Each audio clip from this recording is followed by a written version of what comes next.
लोहिया महाविद्यालय के सभी नियमित विद्यार्थियों का अभिनंदन। बच्चों, जैसा कि आप जानते हैं, फिर से हमारे देश में कोरोना के केस बढ़ गए हैं और पिछली बार हमने सिलेबस कर लिया था और आपकी जब कॉलेज खुली तो हमने पढ़ाई की।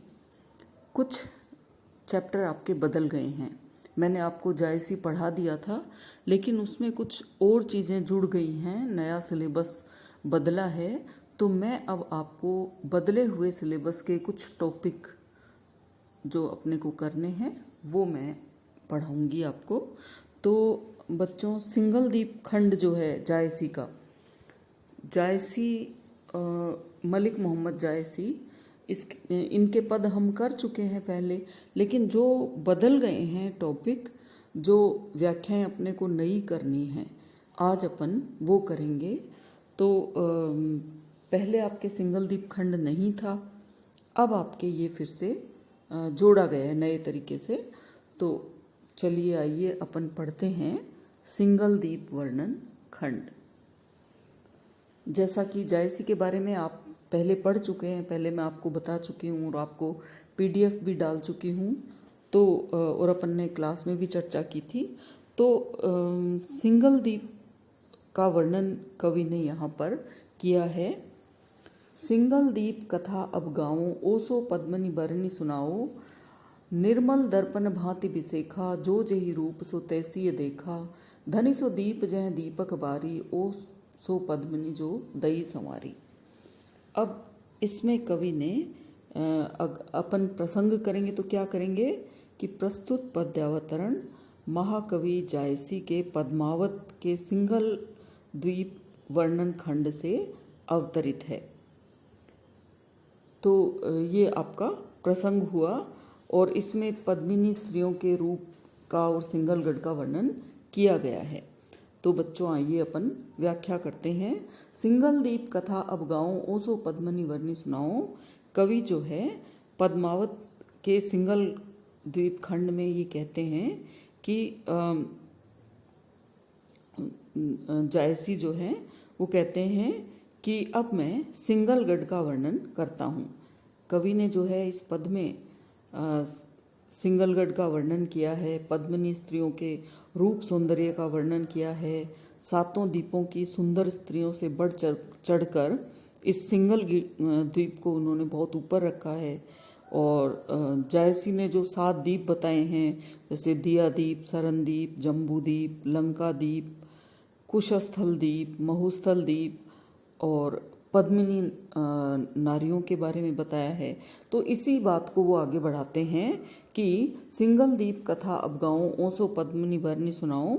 जायसी कहते हैं कि अब मैं आपके सामने सिंगल दीप का वर्णन करता हूँ और इसके साथ ही साथ पद्मिनी नारी का वर्णन भी करूँगा, जिसका रूप दर्पण के समान निर्मल और स्वच्छ है। दर्पण होता है ना, जिस तरह से बिल्कुल स्वच्छ, उसमें हमारी छवि हूबहू दिखती है, बिल्कुल वैसी ही दर्पण के जैसी छवि होती है। इसमें वर्णन कवि करेंगे। निर्मल दर्पण भांति बिसेखा, जो जई रूप सो तैसिय देखा।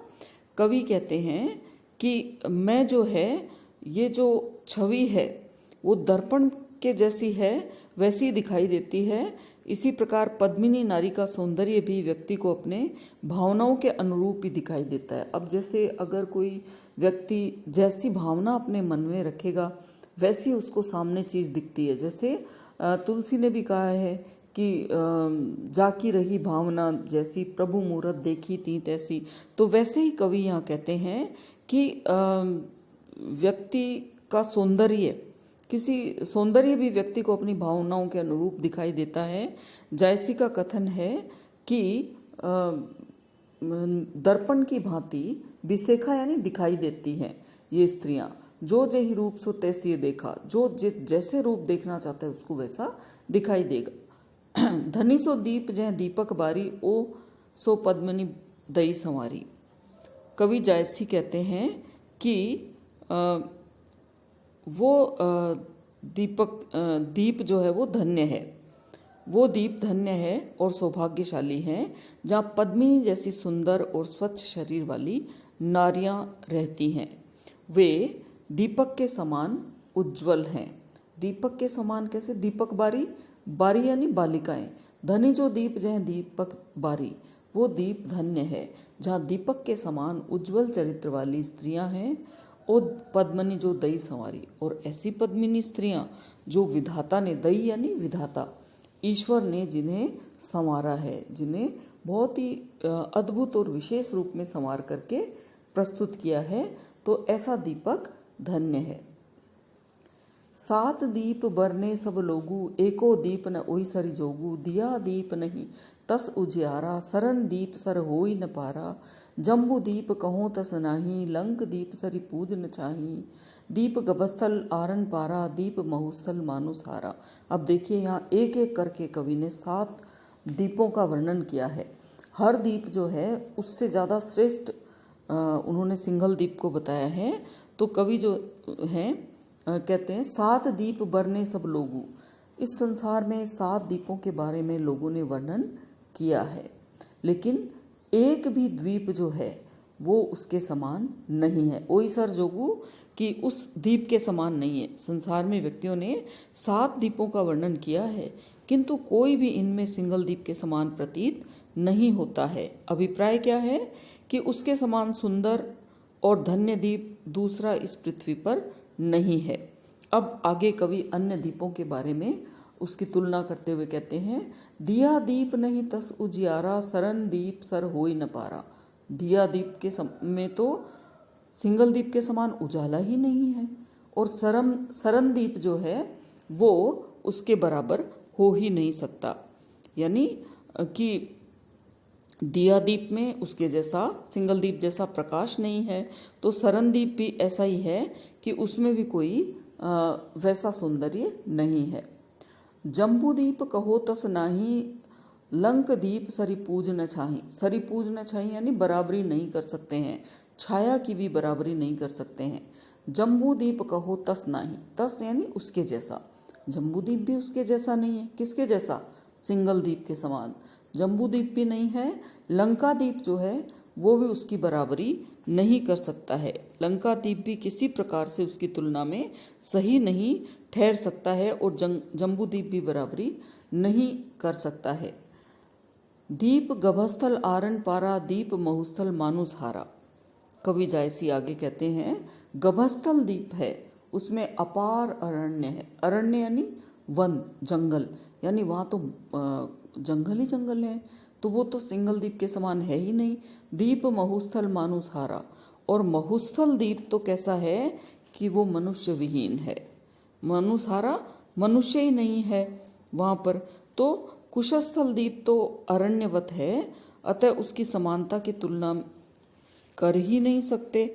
और महुस्थल दीप की अगर अपन बात करें तो वो भी बिल्कुल निर्जन है, जनहीन है। तो 7 दीपों में कोई भी दीप जो है वो इसकी कसौटी पर खरे नहीं उतरते हैं। यानी जो सिंगल दीप है वो सर्वश्रेष्ठ है।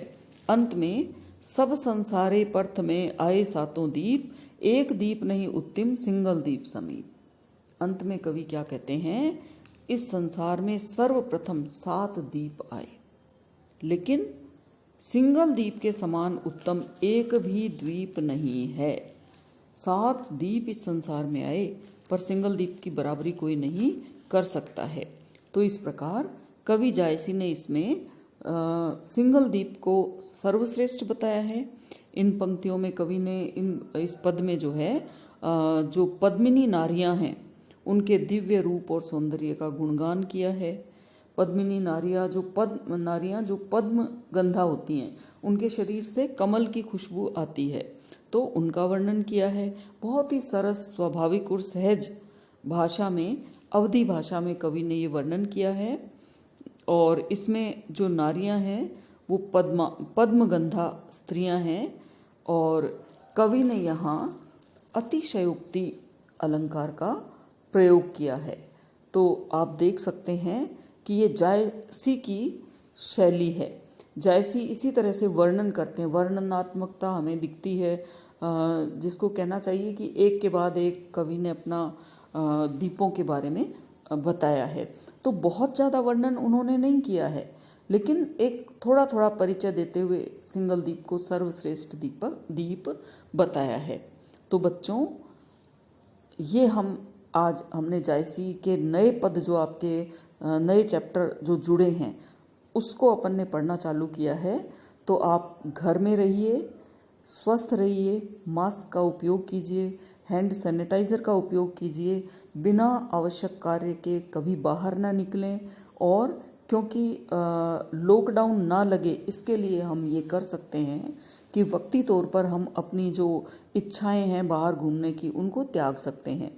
तो कृपया आप घर में रहें, स्वस्थ रहें और मास्क को लगाए रखें, 2 गज की दूरी रखें, भीड़ भाड़ वाले स्थान पे ना जाएं, क्योंकि बच्चे बाहर जाएंगे। अगर आप अपने माता पिता से प्रेम करते हो तो उनका ध्यान रखने के लिए आपको क्या करना होगा, घर में रहना होगा, बिना वजह बाहर मत जाएं, ताकि आप जो इन्फेक्शन लेके आएँ उससे आपके माता पिता संक्रमित ना हो। तो हमें ये ध्यान रखना है और हमें ऑनलाइन पढ़ाई करनी है। पता नहीं कि ये पेंडेमिक कब तक चलेगा, तो आप हमारा सहयोग करें, आप पढ़ें, अपना समय व्यर्थ ना गंवाएं और महाविद्यालय के इस YouTube चैनल को आप सब लोग लाइक करें, सब्सक्राइब करें और शेयर करना ना भूलें। आज के लिए इतना ही, धन्यवाद।